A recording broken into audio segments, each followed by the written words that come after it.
Overcoming tragedy at a young age. These kids are fighting through their grief and doing it together with help from a special camp.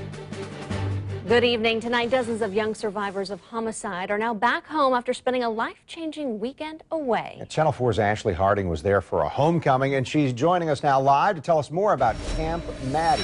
Ashley? Yes, Camp Maddie was named after Maddie Clifton. She was the little girl who was killed by her neighbor back in 1998, and this was hosted by the nonprofit group Compassionate Families. And you know, this camp is all about support and growing together, and as one little girl told me, it's all about just knowing you're not alone. They come from all walks of life, but all have one thing in common. They're all survivors. Each child was given a special Camp Maddie Award representing personality and character. For Kayla Carson, her award reflects overcoming a fear. I got this award. It's called the Zipline Defeater.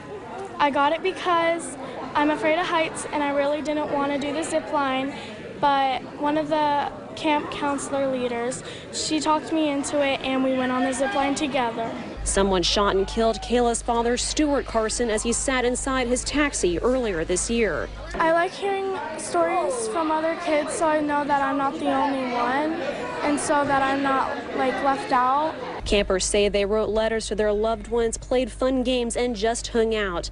Not only are they learning about persevering through tragedy, they're learning about turning their lives around.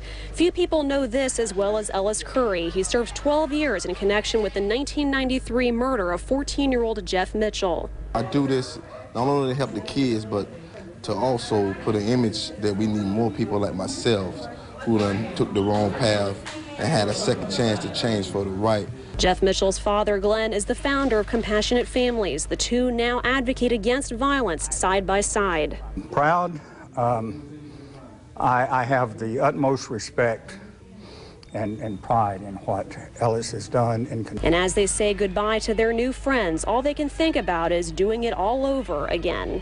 If you have a lost loved one and you're a kid and you really want help and you want to see other kids that are in the same situation as you, you should come to Camp Maddie. And next month, Compassionate Families is hosting their annual candlelight vigil. That'll be held at Terry Parker High School. We're live. I'm Ashley Harding, Channel 4, the local station. Ashley, incredible program, but I've got to go back to that relationship you showed us there between Ellis Curry and Glen Mitchell. How did that develop over time? You know, Ken, that's one of the most emotional things about this, and I actually got a little bit choked up there on my intro. You may have noticed it, so please forgive me. But Glen Mitchell says it took him many years to forgive Mr. Curry, but that did happen. And Mr. Curry has worked with Compassionate Families since 2006. And as you heard there, Mr. Mitchell is very proud of the young man he has become.